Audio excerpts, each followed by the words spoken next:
After seeing a very steep increase in COVID cases and hospitalizations through both August and September, October, we were very flat on the number of cases we were seeing. And now in the first half of November, if anything, we're seeing upward pressure again. We just never dropped off during October, kept thinking we'd peak, but now, if anything, we're starting to gradually climb back up even a little bit higher. So we just aren't seeing the tail end of coming back down yet.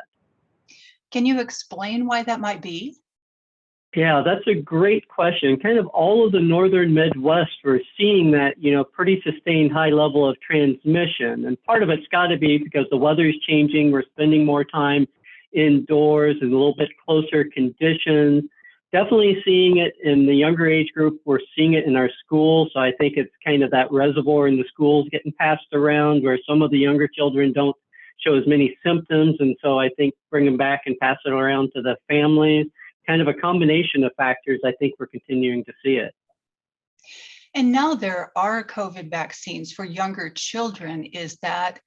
Are they not getting the vaccines as quickly as you'd like, or is it just taking a while for as many as possible to get vaccinated?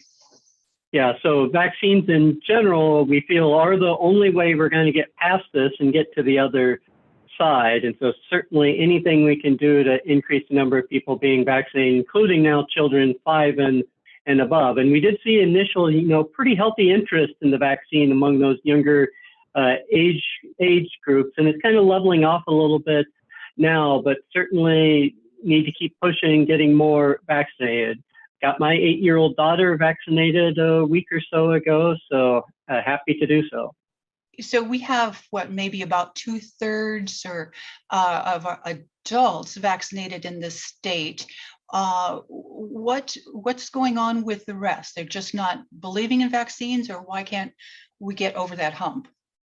Yeah, so multiple reasons. I think every individual who has not gotten the vaccine at this point has kind of their own reasons. Some of them feel that they've already had COVID and so that they should be somewhat protected.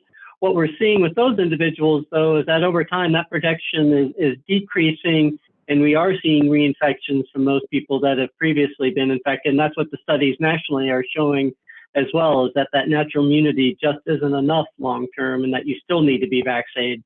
The good news is if you have been infected in the past, that you get kind of almost a super immunity from the vaccine plus previous infection, and you're really well protected at that point.